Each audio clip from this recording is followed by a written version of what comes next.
तर अमित शहा यांच्यासोबत दोन्ही उपमुख्यमंत्र्यांची बैठक झाली आहे। सह्याद्री अतिथीगृहावरती ही बैठक झाल्याचं कळतंय। तर या बैठकीला मुख्यमंत्री एकनाथ शिंदे हे मात्र उपस्थित नव्हते। महायुतीत जागा वाटपावर जो तिढा आहे तो सोडवण्यासाठी तिन्ही नेत्यांची शहांसोबत बैठक होणार होती।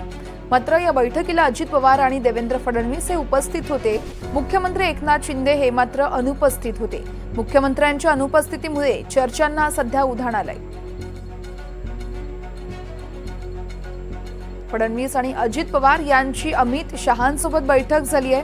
मात्र याच बैठकीला मुख्यमंत्री एकनाथ शिंदे हे देखील येणार होते, मात्र ते आले नाहीयेत, गैरहजर होते।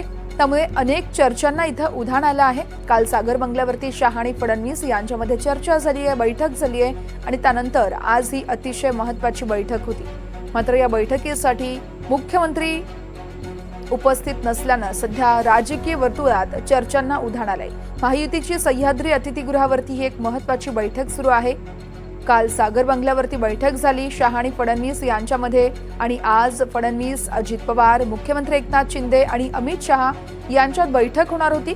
आगामी विधानसभेच्या निवडणुका पाहता जागा वाटपावरून ज्या गोष्टींवरती खरं तर चर्चा केली जाते, शिवाय जागा वाटपावरून तिढा आहे, ज्या जागांवरती तिढा निर्माण झालाय तोच कुठेतरी सोडवण्यासाठी अमित शहांसोबत बैठक आयोजित करण्यात आली होती। या बैठकीला मुख्यमंत्र्यांनी मात्र दांडी मारली आहे।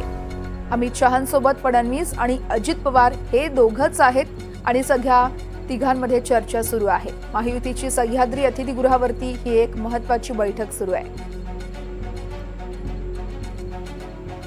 या बैठकीला मात्र मुख्यमंत्री एकनाथ शिंदे उपस्थित नाहीयेत। महायुतीत जागा वाटपावरती जो तिढा आहे तो सोडवण्यासाठी तिन्ही नेत्यांची शहांसोबत बैठक होणार होती।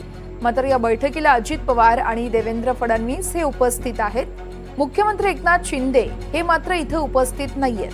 आपण ही दृश्य बघत आहोत। या दृश्यांमध्ये देवेंद्र फडणवीस यांची देखील गाडी इथे जाताना दिसतेय, शिवाय उपमुख्यमंत्री अजित पवार हे देखील इथं सह्याद्री अतिथीगृहावरती पोहोचतायत।